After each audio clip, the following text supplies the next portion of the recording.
आऊज़ु बिल्लाहि मिनश्शैतानिर्रजीम बिस्मिल्लाहिर्रहमानिर्रहीम। अस्सलामु अलैकुम या अली मदद।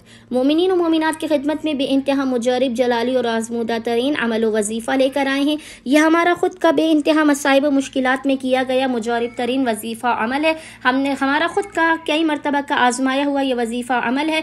ऐसा मसला जो हल ना होता हो, ऐसी परेशानी जो ख़त्म ना होती हो, ऐसी हाजत जो कबूल ना होती हो, किसी भी किस्म की नामुमकिन तरीन हाजात की कबूलियत के लिए, बला और मुश्किलात के खात्मे के लिए, ऐसी मुश्किल जो अचानक से आप पर आ पड़ी और इसका कोई हल कोई अमकान आपको नजर ना आता हो, तो मोमिनीन को चाहिए कि बाद नमाज मगरिबैन, याद रखिएगा खुसूसी तौर पर आपने इस अमल को बाद नमाज मगरिबैन 3 दिन तक लगातार करना है, फौरन के फौरन खुदावंद मुताल इस अमल खास के सदके में। और यह अमल है मौलाए कायनात अली इब्न अबी तालिब का। मौलाए कायनात की बारगाह में आपने इस अमल को पेश करना है।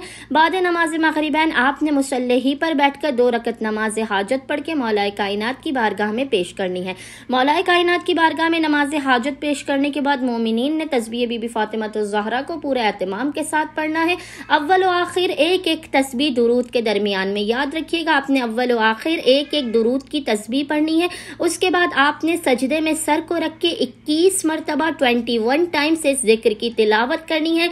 जिक्र आपको इंशाअल्लाह ताला स्क्रीन पर लिखा हुआ नजर आ रहा होगा और वो जिक्र है ला इलाहा इल्ला अंता सुबहानका इन्नी कुन्तु मिनज़ ज़ालिमीन। मोमिनीन ने 21 मरतबा 21 टाइम्स इस जिक्र की तिलावत करनी है, अव्वल व आखिर एक एक तस्बीह दुरूद के दरमियान में। इसके बाद कैसी भी मुश्किल या परेशानी हो फौरन के फौरन टल जाएगी, कैसी भी हाजत हो कबूल ना होती हो फौरन के फौरन कबूल व मकबूल कर दी जाएगी। उम्मीद करते हैं कि मोमिनीन व मोमिनात की अक्सरियत मौला मुत्तकियान अली इब्न अबी तालिब के इस मुजरब व आसान तरीन अमल खास को लाजमन करेंगे और हमें और हमारे खानेवादे को अपनी खुसूसी दुआओं में याद रखेंगे। अल्लाहुम्मा सल्ली अला मुहम्मद व आले मुहम्मद व अज्जिल फराजहुम अजमईन।